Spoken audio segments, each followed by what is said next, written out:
Welcome to Pontu Tintu Channel. Welcome to Pontu Tintu Channel. এক গ্রামে পান্টু ও টিন্টু নামে দুই বন্ধু ছিল। তারা দুজনেই সব সময় একসাথে খেলাধুলা ও অনেক অনেক মজা করত। একদিন ঠিক দুপুরে তারা গ্রামের বাইরে ঘুরতে বেরিয়েছিল।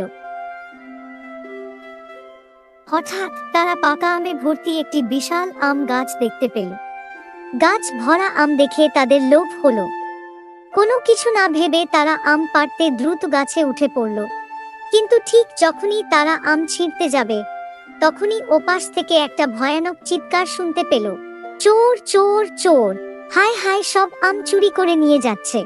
চিৎকার শুনে পান্টু ও টিন্টু ভয়ে গাছ থেকে লাফিয়ে নেমে এলো।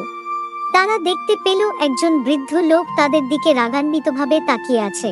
বৃদ্ধ লোকটি গাছের মালিক। পান্টু ও টিন্টু বুঝতে পারল যে না বলে আম ছিঁড়ে তারা ভুল করেছে। তারা দ্রুত বৃদ্ধ লোকটির কাছে গিয়ে ক্ষমা চাইল। তারা তাকে ব্যাখ্যা করল যে তারা কেবল আম খেতে চেয়েছিল এবং তারা চুরি করার উদ্দেশ্যে গাছে উঠেনি। বৃদ্ধ লোকটি তাদের কথা শুনে রাগ কমালেন। তিনি বললেন, যদি তোমরা আমাকে আম পাড়তে সাহায্য করো তাহলে আমি তোমাদেরকে কিছু আম দিতে পারি।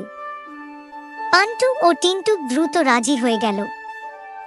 তারা বৃদ্ধ লোকটিকে গাছ থেকে আম পাড়তে সাহায্য করল। বৃদ্ধ লোকটি খুব খুশি হলেন এবং তাদের প্রত্যেককে এক ঝুড়ি করে আম দিলেন। পান্টু ও টিন্টু বৃদ্ধ লোকটিকে ধন্যবাদ জানিয়ে খুশিমনে বাড়ির পথে রওনা দিল। তারা বুঝতে পারল যে অন্যের জিনিসপত্র অনুমতি ছাড়া নেওয়া ভুল। তারা আরও বুঝতে পারল যে ভুলের জন্য ক্ষমা চাইলে এর ফলাফল ভালো হতে পারে।